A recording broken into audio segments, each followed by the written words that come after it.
వక్రతుండ మహాకాయ సూర్యకోటి సమప్రభ నిర్విఘ్నం కురు మే దేవ సర్వకార్యేషు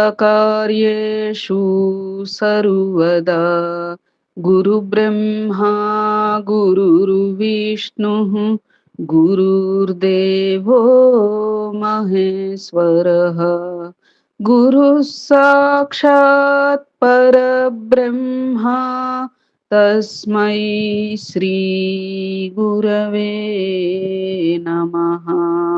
శరదా శరదాంభోజ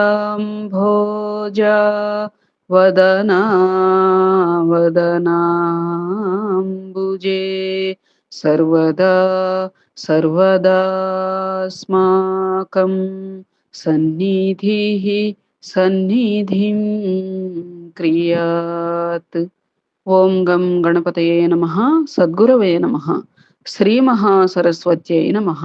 మనం సంపూర్ణ హనుమత్ చరిత్రం పారాయణలో భాగంగా నిన్న అంజనాదేవి యొక్క వివాహం, అంతేకాక అంజనాదేవి యొక్క గత జన్మ వృత్తాంతం, తర్వాత ఈ జన్మలో కేసరితో ఆమెకు పరిణయం, తర్వాత సంతానం గురించి అంజనాదేవి ఘోర తపస్సు చేయడం, తద్వారా వాయువు ఎందుకు వాయువు ఆమెకు ఫలాన్ని ఇచ్చారు, ఈశ్వరుడు ఇచ్చిన ఫలాన్ని అనంటే, గత జన్మలో అంజనాదేవి ఏం చేశారు, చెలులతో క్రీడిస్తున్నప్పుడు వాయువు అప్పటికి రుద్ర తేజోభారాన్ని మోస్తూ ఆమెకు కనిపిస్తారు కదా. రుద్ర తేజోభారం పార్వతీదేవి మొయిలైనప్పుడు భూమికి అగ్నికి వాయువుకు కూడా ఆ భారాన్ని మోయమని చెప్పి శివుడు ఆజ్ఞాపిస్తే, భూమి భరించలేకపోయినప్పుడు అగ్ని, అగ్ని భరించలేకపోయినప్పుడు వాయువు ఆ భారాన్ని వహిస్తూ ఉంటారు.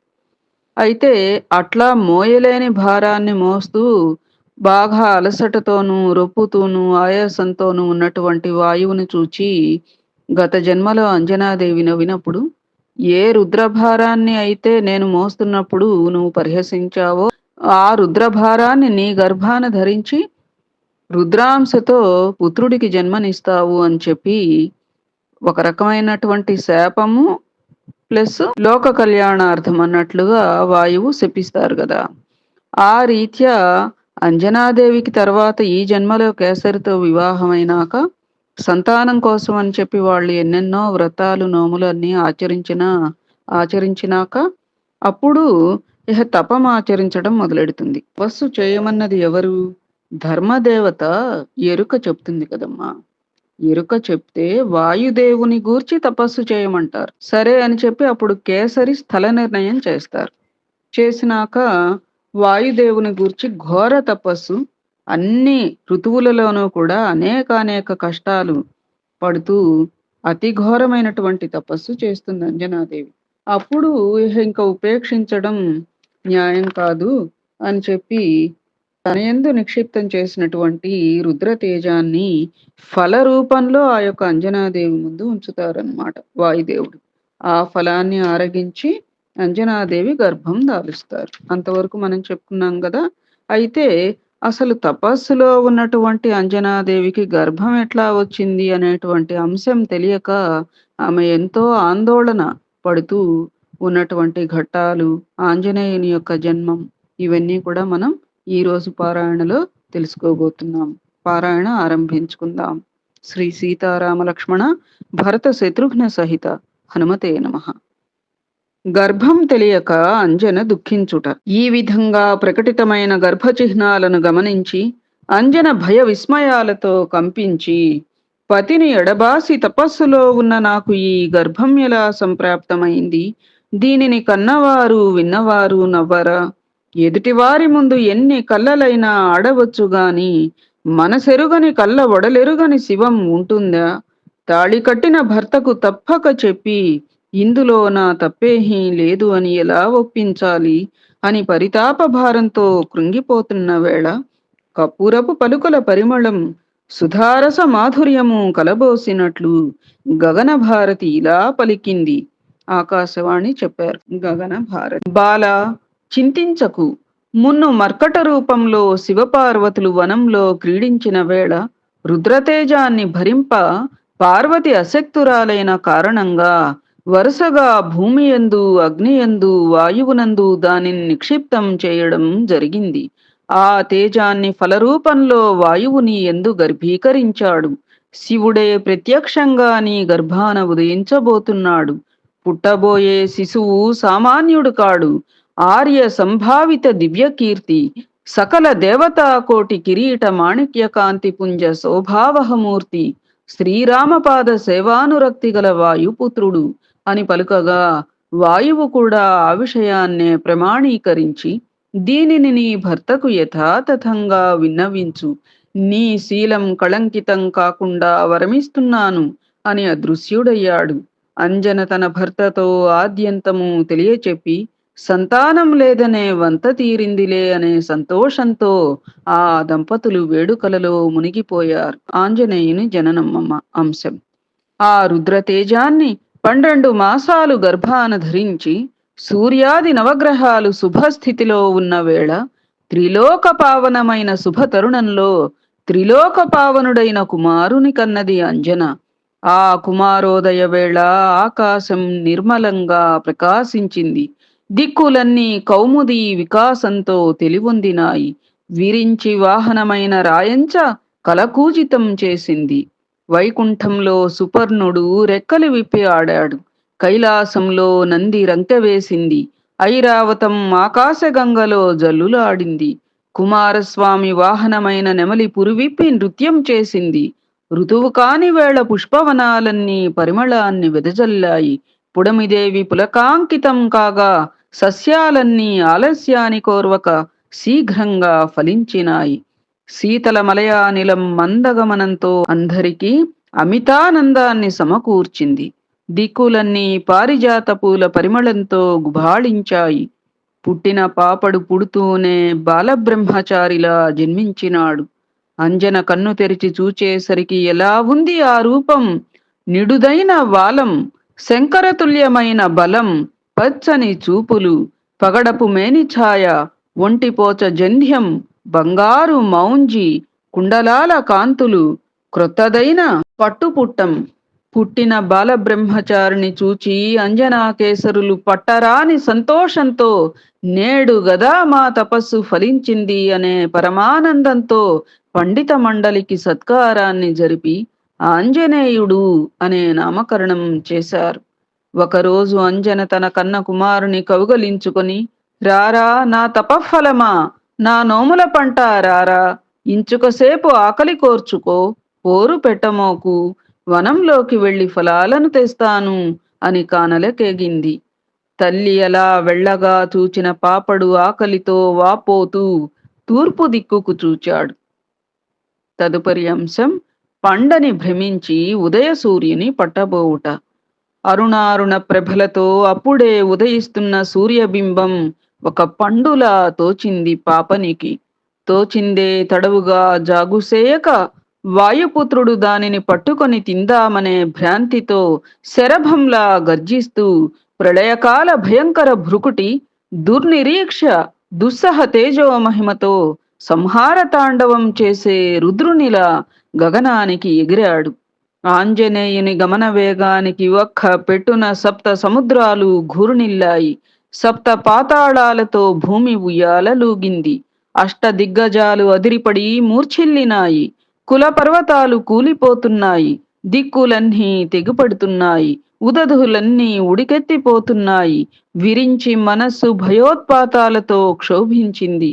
ఆ వేళాల సూర్యమండలం వైపు సాగిపోతున్న అద్భుత పాపడిని చూచి యక్ష రాక్షస సిద్ధ సాధ్య దేవ సంఘాలన్నీ భయాద్భుత చిత్తంతో ఇలా తలపోశాయి. అఖిల లోకాలను ఆహుతిగైకునే ప్రళయాగ్నియా ఇది? అంత్యకాల ఝుంఝా సమీరమా ఇది? అప్రతీప ప్రతాప వలయార్క బింబమా? ఘోర వీరావేశ వీరభద్రావతారమా? ఇట్టి దుర్నిరీక్ష్య ప్రభా ప్రతాపోగ్ర రూపాన్ని మున్నెప్పుడూ కనీవిని ఎరుగంగదా. ఆ తేజాన్ని తేరి చూడలేక తలకొక దిక్కై విమానారూఢులై పారిపోతున్నారు సురలు. వాలాన్ని తిప్పుతూ ముడివడిన ఫాలంతో చెమట నిండిన ముఖంతో రోదసీ కుహరం భేదిల్లే అరుపులతో వాయు వేగంతో రవిబింబం వైపు సాగిపోతున్నాడు ఆంజనేయుడు. వాయువు కూడా చలువతావులను వెదజల్లుతూ వెనుకనే పయనిస్తున్నాడు. పుత్రుని మీద ఎంత మమకారమో! ఆ విధంగా 1,00,000 యోజనాలను అతిక్రమించి సూర్యమండలాన్ని చేరుకున్నాడు మారుతి. తదుపరి అంశం దేవతా సమూహం భయకంపితులగుట. ఆ దుర్నిరీక్ష రుద్రతేజాన్ని తేరి చూడలేక దివాకర పార్శ్వవర్తులైన వారందరూ భయంచేత మాటలుడికి జపమాలికలు జారిపోగా మాం పాహి మాం పాహి అని రక్షాస్తోత్రాలను పఠిస్తూ సంపశ్యామి ప్రజా అహమిడ ప్రజసోమానవాహ సర్వాభవంతునో గృహే, మా వారిని నేను చక్కగా చూచుచున్నాను, మీరందరూ నా గృహమునందే ఉందురుగాక, నేను జాగరూకుడనై గృహమును కాపాడుచున్నాను ఇత్యాది యజుర్వేద రుక్కులచే శుభకాములై స్తుతించడం మొదలుపెట్టారు. అలా భయకంపితులైన వారిని చూచి సూర్యుడు ఇలా అన్నాడు: ఈ బాలుడు ఈశ్వర వీర్యజుడు, ఆంజనేయుడు, సర్వలోకహితుడు. కేవలం శైశవ భావం చేత నన్ను చూచి పండని భ్రమించి పట్టుకుందామనే ఇచ్ఛతో మీదికి ఉరుకుతున్నాడు, మీరు భీతిల్లకండి. ఈ విధంగా ఊరడించి ప్రేమతో రవి కూడా తన వేడిమిని ఉపసంహరించుకున్నాడు. ఏనుగు గున్న ఎర్ర తామర పువ్వును తొండంతో పెరికివేసినట్లు ఆంజనేయుడు సూర్యుణ్ణి పట్టుకుని ముఖాన ముద్దాడి ముక్కుతో వాసన చూచి కపిస్వభావమైన చెంచలత్వంతో కదపబోయాడు. రాహువు కంపితుడై ఇంద్రునితో మొరపెట్టుకొనుట. ఆనాడు పర్వదినమైన కారణంగా రాహువు ఘోరంగా హుంకారం చేసి నోరు తెరిచి దుర్వార గర్వంతో సూర్యుణ్ణి మృంగబోయేటంతలో ఆంజనేయుడు కల్పాంతవేళ భర్గుని చేతి ఢక్కారావంలా గర్జించి రాహువుకు ధైర్య చ్యుతిని కల్పించాడు.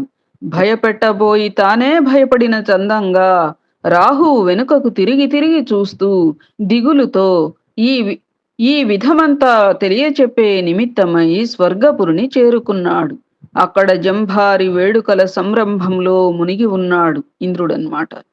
వృత్రాసురాది దైత్యులను సంహరించిన విజయగాథలను విద్యాధర శ్రేణి స్తుతిస్తున్నారు. తుంబుర నారదాదులు తమ గానామృతాన్ని వినిపిస్తున్నారు. అరుదైన బిరుదులు గైకొన్న రంభోర్వశి తిలోత్తమ మేనకాది 14 జాతుల అప్సర స్త్రీలు వింత కోపులతో నృత్య విలాసాన్ని ప్రదర్శిస్తున్నారు.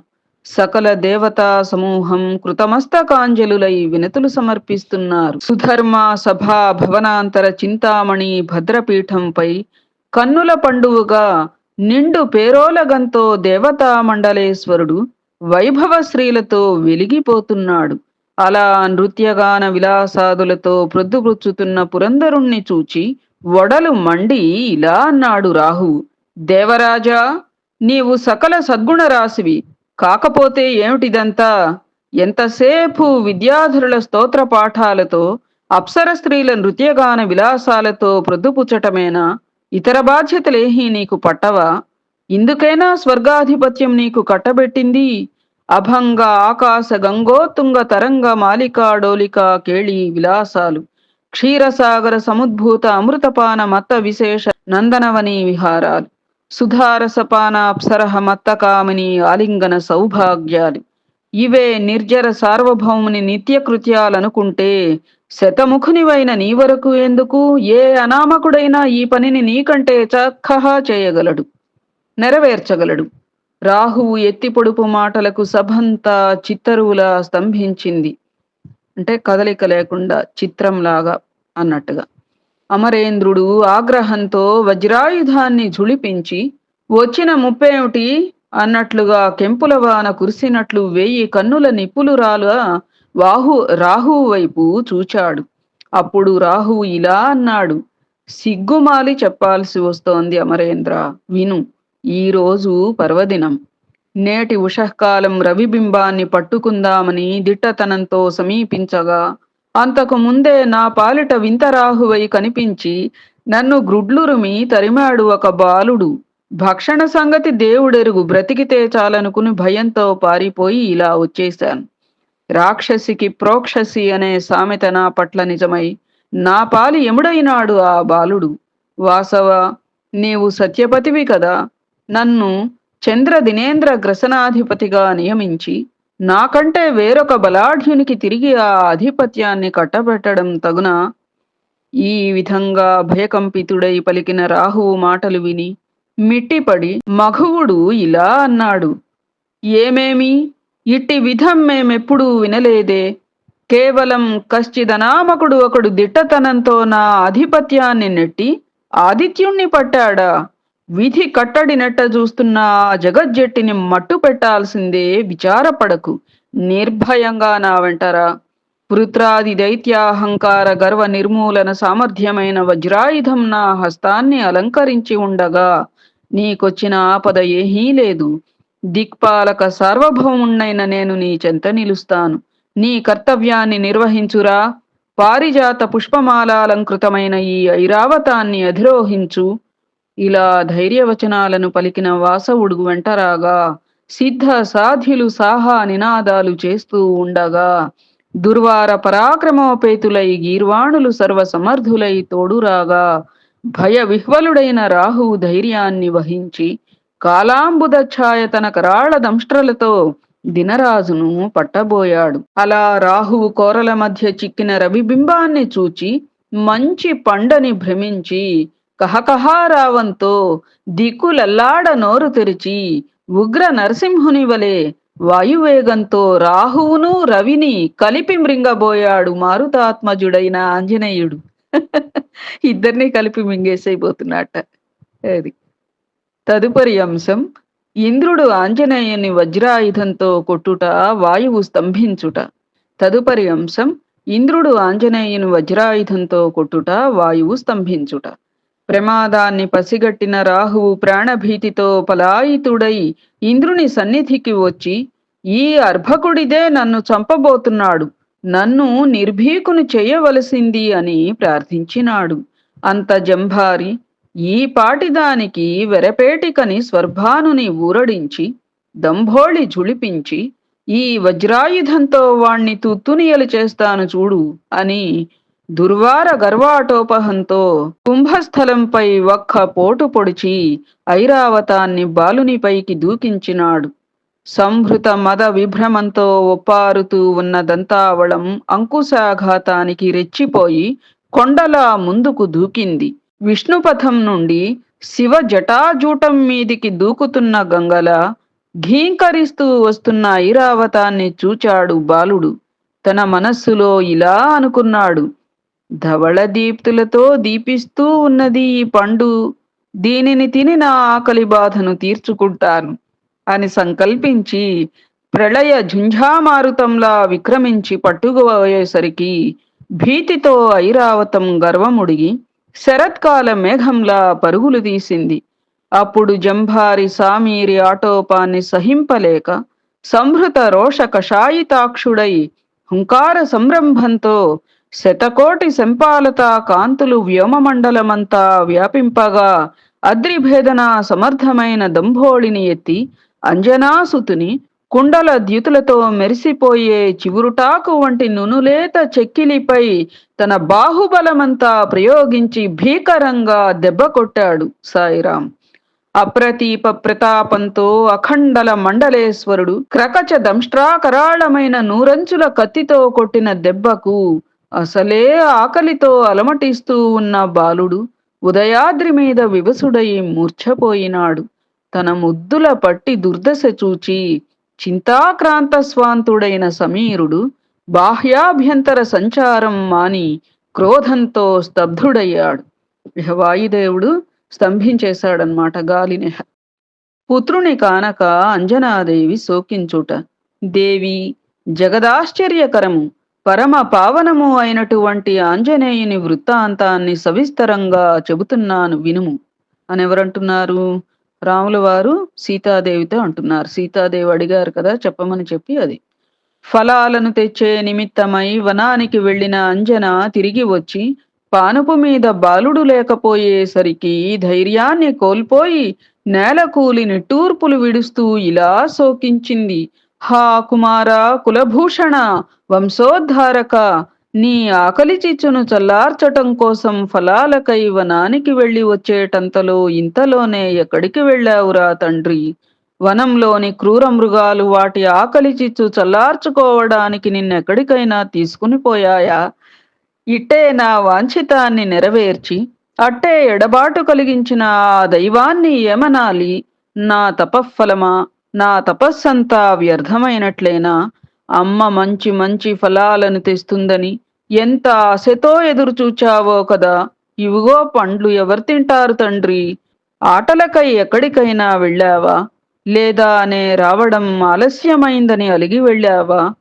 ఏ క్రూర మృగాలు నిన్ను కరకరా కొరుకుని తింటున్నాయో అన్న ఊహే గుండెకు రంపపు కోతలా ఉంది. అయిపోయింది నా నోములు, నా తపస్సు అంతా వ్యర్థమైపోయింది.